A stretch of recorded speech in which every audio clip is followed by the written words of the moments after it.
To invite Juan Méndez to the stage, and he will be introduced by a friend of the Human Rights Center, Naomi Roth-Ariadza.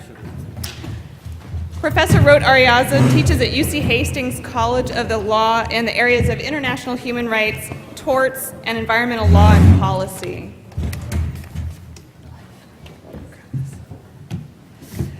She's the author and editor of several books, most recently Transitional Justice in the 21st Century, Beyond Truth versus Justice. She continues to write on accountability for human rights violations, as well as on other issues in human rights, international criminal law, and the global environment. Please welcome Naomi Roth-Ariadza.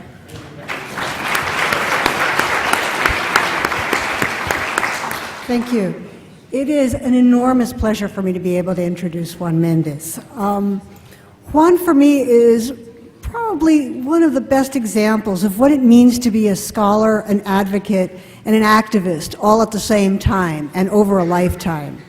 Juan got started as a young lawyer in Argentina, and because of his work as a young lawyer, he was arrested by the Argentine military, he was tortured, and he was held in detention for over a year. He was named by Amnesty International as a prisoner of conscience. Eventually, he was released and made his way out of Argentina, spent 15 years with Human Rights Watch, first as the head of America's Watch, and then as general counsel. From 1996 to 1999, he lived in Costa Rica, where he was the executive director of the Inter-American Institute of Human Rights. From 1999 to 2004, he was a professor of law and the director of the Center for Civil and Human Rights at the University of Notre Dame. From 2000 to 2003, he was a member of the Inter-American Commission on Human Rights, and in 2002, he became its president at a very crucial time for the work of the Inter-American Commission. By that time, he was sort of needed a new challenge. So in 2004, not satisfied with all of this, he took on what were essentially two full-time jobs at the same time. He became the president of the International Center for Transitional Justice in New York, and at the same time was appointed the UN Special Advisor on the Prevention of Genocide. As a writer and scholar, Juan has been key in establishing the need for accountability in the wake of human rights violations and trying to discover the contours of what accountability means, what it looks like. As an advocate, he's been key in building the Inter-American system, the Inter-American human rights system, into a credible protector for victims of violations of human rights in the Americas.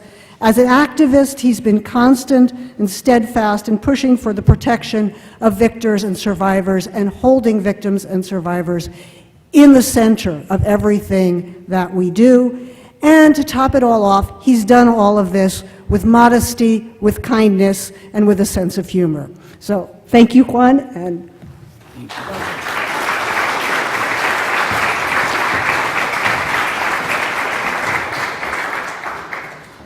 thank you very much, Naomi, for that very, very kind words.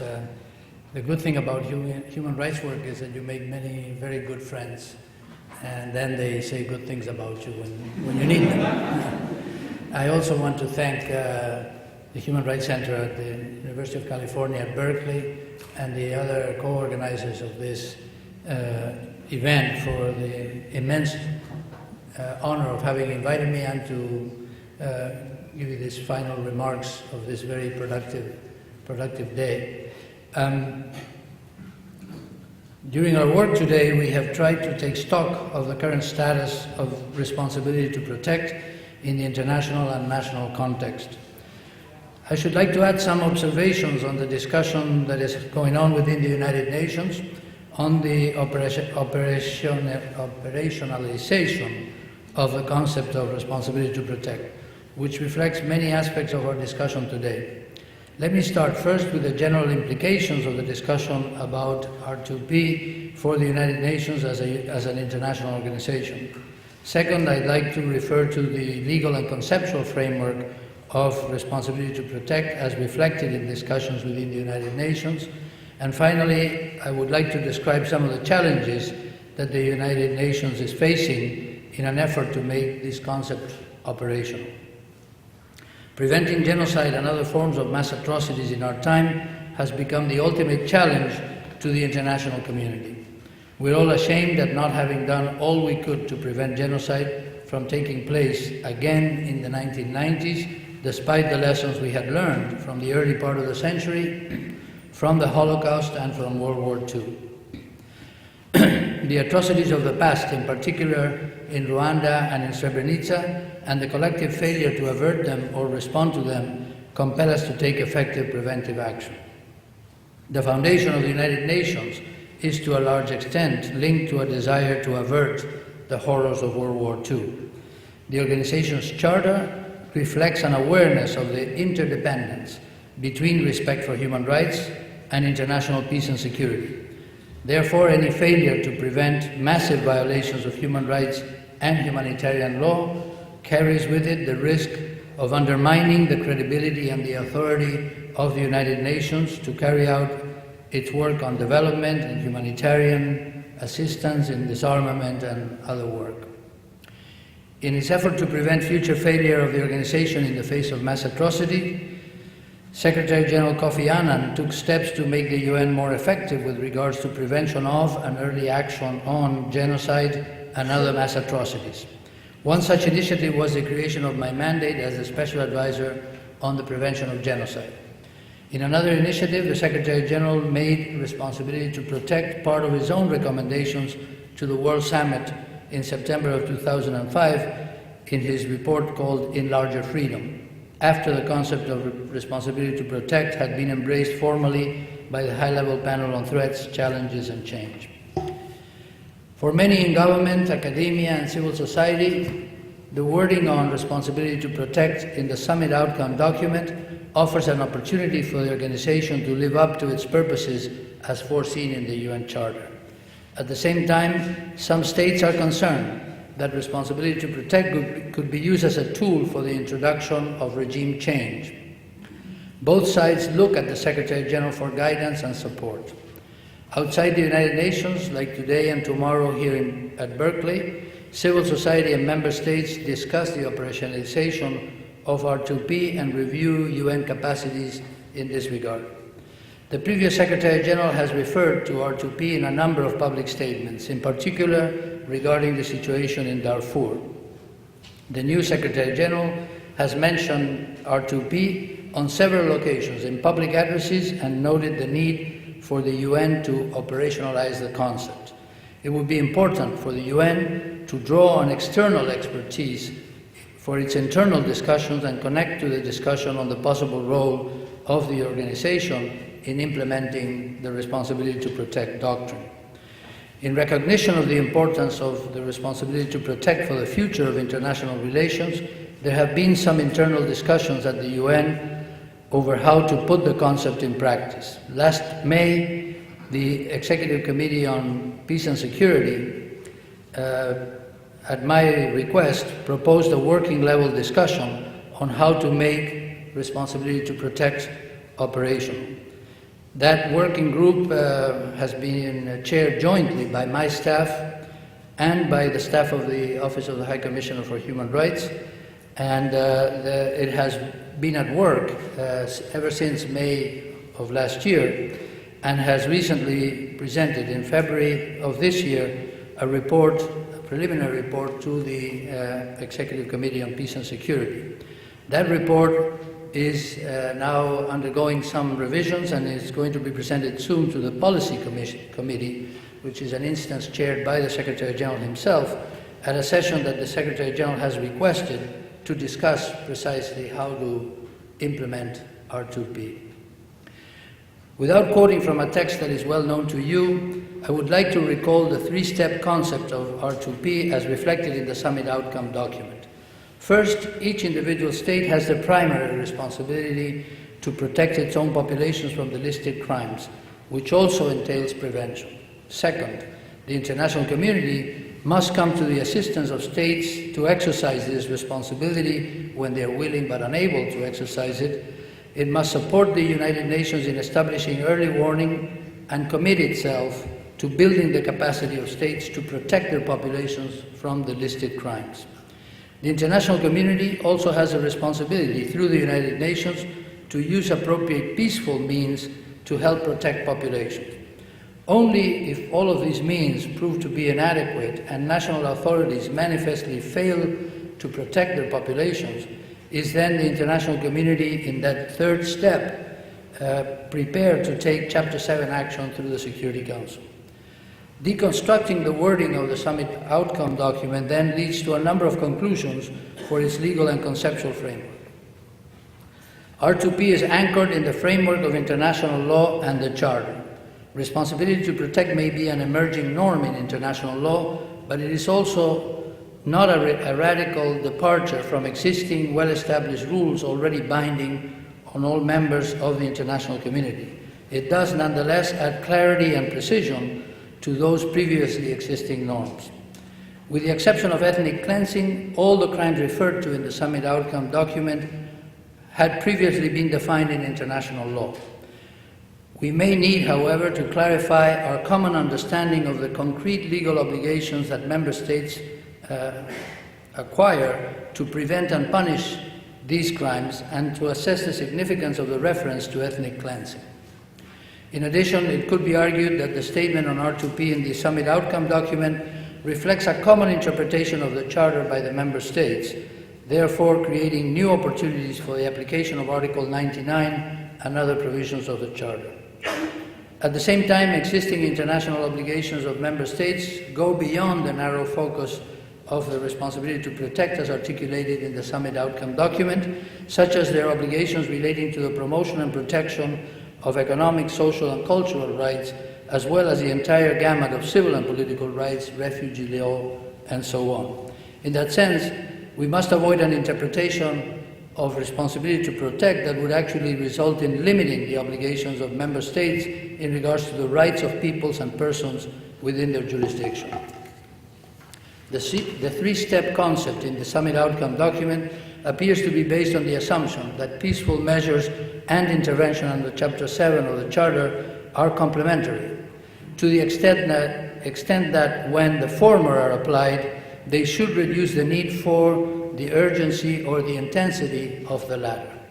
A focus on military intervention would be likely to inspire resistance from member states and actually limit the possibilities to mobilize political will at an early stage based on inclusiveness and mutual understanding.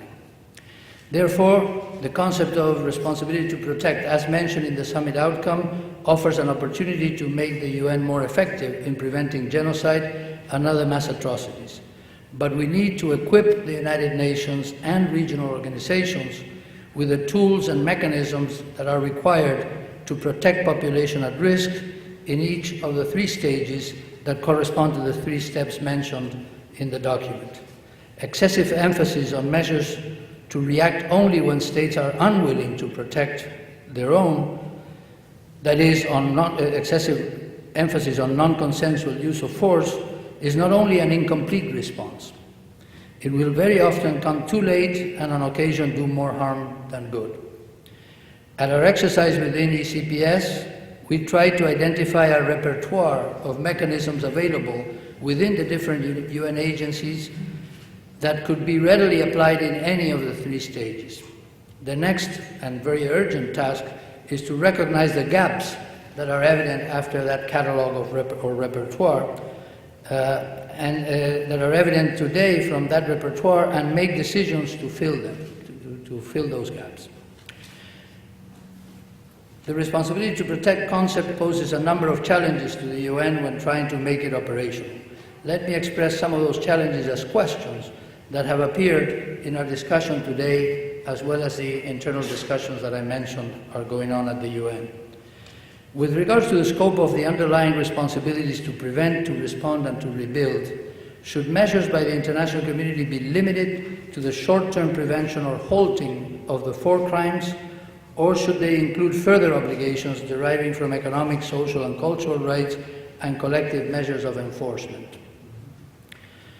Should the United Nations develop specific activities tailored to assist member states in their obligations under the responsibility to protect, or rather reinvigorate the existing tools? Can the United Nations identify and assess specific enough obligations of third-party member states deriving from the obligation to prevent those 4 crimes in situations of conflict or crisis? Should the Secretary General publicly invoke the concept on certain country situations or try to influence indirectly through some member states the debate in the General Assembly and at the Security Council? I think that these questions describe parts of the intense discussions on R2P that are going on within the United Nations. 1.5 years after the summit meeting, there is a need to move towards the first decisions. I believe that member states, civil society, and academia have an important role in supporting the UN in putting to practice this important new standard of responsibility to protect. Thank you very much.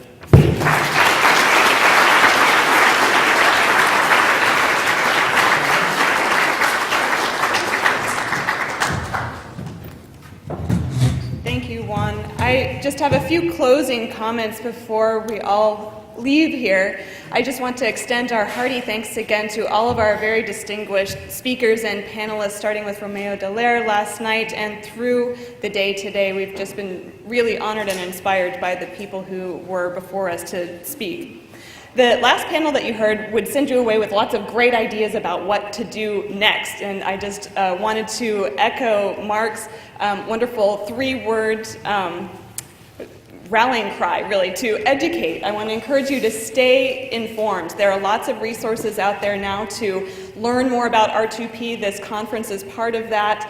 There are listservs available through the World Federalist Movement, the International Crisis Group. Many organizations have information out there about R2P. I encourage you to stay abreast of what's happening.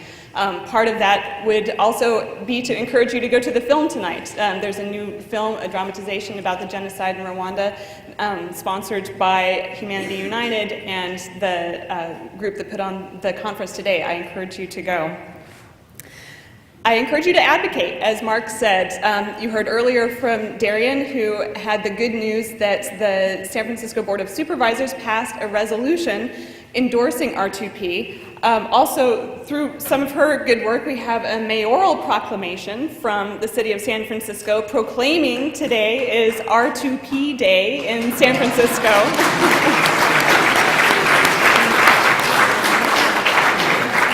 So we have copies of this available outside. If you'd like to take a copy of it with you, feel free also to come and take a look at it. It's a very lovely document.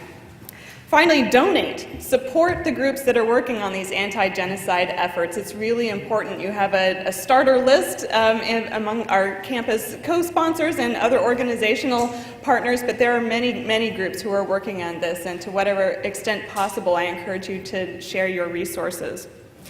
I want to finally thank our conference co-sponsors, Human Rights Watch and the Genocide Intervention Network, and all of the members of the steering committee for this conference. They have really worked tremendously hard. It's been a bi-coastal effort, cross-country effort to put this program together, thanks to the good auspices of a conference phone. We were able to meet quite regularly, but they have really all put in wonderful work, and please, if you have the opportunity, do thank them. I want to thank Humanity United for their generous support, and also the Rick and Darian Swig Philanthropic Fund for making today possible, as well as our many other campus co-sponsors. I want to thank our Human Rights Center staff, Rachel Shigakani, our Senior Program Officer, our tremendous Administrative Assistant and Logistics Master, Lisa Jimenez. You probably met her on the way in. Our wonderful Conference Coordinator, Barabel Frieza, and Mistress of the Microphone, among other things. But she has been just really terrific. Our Student Assistant, Jasmine Mora, and I want to thank Jordan Steiner for also helping to keep track of time today. The whole staff has really done a tremendous job, and I want to thank them. Please join me in giving them a round of applause.